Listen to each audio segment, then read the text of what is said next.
Hello and welcome back to the channel. My name's Andrew and this is Drone 360 World.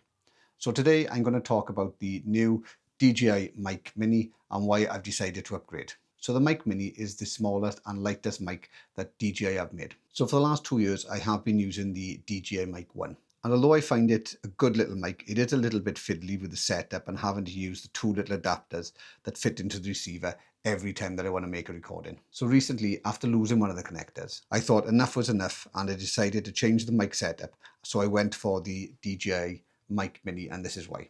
It does have some really great specs and features. Now, the Mic Mini only comes in at weighing 10 grams without the magnet, and that's a third of the weight of the Mic 1 and the Mic 2. So you can have it on your collar or your t-shirt without the issues you get with the other mics where it's pulling down on the fabric, or you could have it on your hat band, on your lapel, wherever it's going to go, it's going to look great. It also comes in two colors, which is the Infinity Black or the Arctic White. For me, I've gone for the Infinity Black because it fits in better with the clothing that I tend to wear, but I do feel that the Arctic White does make the mic look that little bit classier and premium. Now, even though it's quite compact, it does give you some great features. First of all, it gives you crystal clear audio. It's got a range of about 400 feet in direct line of sight. It also comes with audio limiting, and I'm going to talk about that in a little while. It also comes with 2 levels of noise cancellation, which in some of the blurb is described as either being low or basic and high and strong. But either way, both of them are really good. I do have a small fan in the room with me at the moment, so I'll give you a demonstration of the cancellation off, on the low and on the high settings as well. So I thought I'd start off just with a quick unboxing of the DJI Mic Mini. So as I said, I've only ordered the single unit, not any of the combos. So it just comes with the manual, which no one ever reads. We put that on one side. And we've got a case.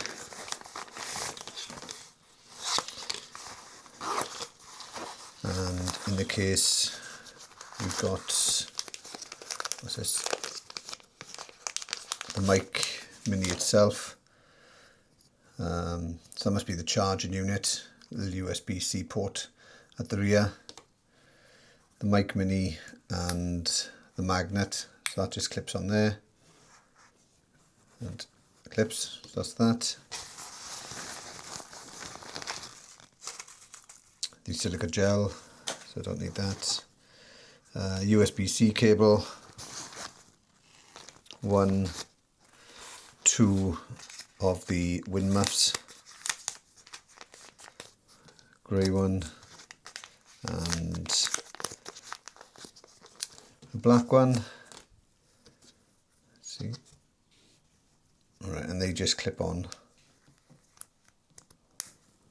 like that. So that's pretty straightforward. And then unclip.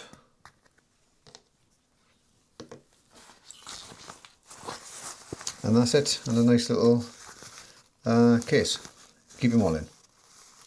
So pretty basic, but I suppose that's all you really need just for the small mic and the wind muffs. Okay, so the fan is at my feet and it's on full, and this is the first test with the noise reduction off. Okay, so this is the second test. The fan is at my feet and the noise reduction is on low. And this is the third test. The fan is at my feet and it's on full, and this is the noise reduction on high.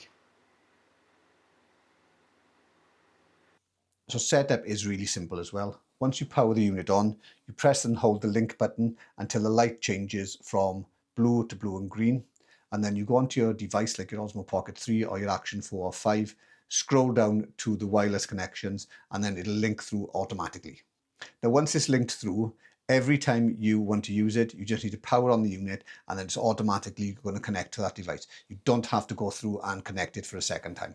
Now, once it's connected, to activate the noise cancellation, you just need to press the power button on the side, and then the light on the opposite side will light up yellow, showing that it's activated. Now, although I do really like the Mic Mini, there are a few drawbacks which some people may find a bit of a deal breaker when it comes to it. First of all, there's no built-in storage or backup. So this means that all your recordings are only going to be done on the device that you're actually recording with. So secondly, there's no 32-bit float, which you get on the Mic 2 and the Mic 3. So this means you've got less options when it comes to fine-tuning the audio in post. And finally, there's no 3.5mm jack on the unit. So this means you couldn't plug in a pair of headphones if you wanted to monitor the audio as you're recording. So none of this is a big deal for me because I'm not a professional filmmaker and I'm only really making videos for myself and to put on YouTube. So when it comes to actually buying the Mic Mini, it comes in 3 different packages. You have the most expensive option, which is the 2 transmitters and 1 receiver plus a charging case. And in the UK, that's retailing between £100 and £120. So in the US, that's going to be around about $110 to $160. Then you've got the second option, which is just 1 mic and 1 receiver. And in the UK, that's retailing for between £55 and £75. So I think in the US, that's going to be between $60 and $90. And then you've got the cheapest option of all, which is just the unit by itself, which is about £35 in the UK or about $40. So for me, I decided just to go with the basic unit, and there's a number of reasons for this. I don't need 2 microphones. 1 microphone is enough. Now, the promotional material does say that the Mic Mini has a recording time of 48 hours. But that's only if you're using the charging case, and if you're replacing the mic into the case and then using the second mic every time that the power level dies. But if you're just using the 1 unit of the Mic Mini, then the recording time is around about 11.5 hours. And for me, that's plenty of time for a full day's filming. So this means that I don't need the charging case. And this is the part where I say I'm not sponsored. So if you could do the like and subscribe thing, try and get me up to 500 subscribers, that would be great. And there's also an option there to buy me a coffee if you wanted to do that. Now, I also like to travel as light as possible when I'm doing filming. So even though the charging case, the receiver and the extra mic doesn't really weigh that much, it's more hassle having to take and potentially lose another mic or one of the adapters when I'm out and about on the day. Another reason I went for a setup without the receiver is this. Now, it may come as a shock, but I'm not in any way a sound or audio guru. I'm just a middle-aged balding man with an interest in making videos for YouTube. Now, DJI say in their blurb that their receiver's got 5 gain settings. And these are 0, which I assume is off, -6, -12, +6 and +12. And from what I understand on Google, and please tell me if I'm wrong, which I'm sure you will, that gain is the process of increasing or decreasing the sound levels. Now, as I said, I use my Mic Mini with my Pocket 3. And because I'm using it with the Pocket 3, it does give me a lot more flexibility and options. And one of these is the ability to change the gain directly on the Pocket 3, which you can also do on your Osmo Action 4 or 5. So if you swipe down from the top of the screen, you're going to see there are a number of options under wireless mic. So from here, you can control the monitor volume, you can change the LED status on and off, you can toggle off the low cut. Now, when I Googled this, I had the reply saying that it clears up the low frequency noise, such as air conditioning or room bleed and audio spills, and it occurs from when a microphone picks up unintended sounds from outside the recorded environment. So this would give you clearer audio when you're recording. You've also got the ability to do an auto power off after 15 minutes, which is going to save battery, and you've got the option for clipping control. So again, I Googled this and I had the reply saying, this is where the audio signal exceeds a system's maximum capability, causing its peaks to be abruptly flattened or clipped off. So if you swipe from the left, this is going to give you more options under the Pro mode. So as I said, swipe from the left and then click on the little microphone icon. And from here, you can change the channel from mono to stereo. You can also change the gain settings from -12 to +12 in 1 level increments. Not like on the receiver where you've got -12, -6, 0, +6 and +12. So this gives you a bit more flexibility. And you can also set the level of noise cancellation you want from off, low or high. In addition to that, you've also got the option to add 2 microphones, and you can control the settings for both of those microphones independently on your device. So for me, this means I'm only going to need the receiver if I'm connected to a non-DJI device, which I'm not going to do because all my camera equipment is DJI. So for me, the receiver is just pointless.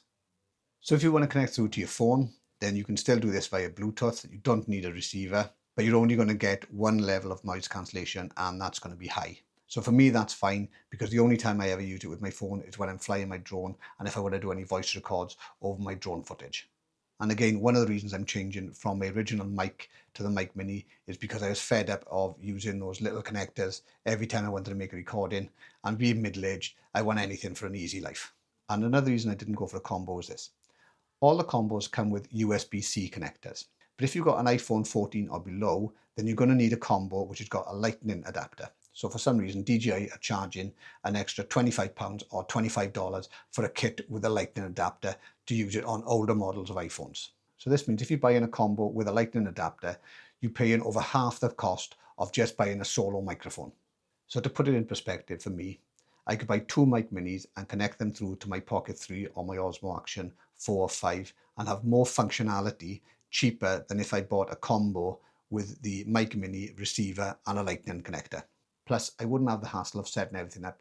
I got more functionality using the settings directly on the camera than I would using the receiver. And there's also less risk of me leaving something behind or losing a little bit of kit when I'm out and about. As long as I got the mic with me, I'm good to go. So that's the reason why I decided to go for the basic unit of just the Mic Mini rather than one of the combos of using the charger and the receiver.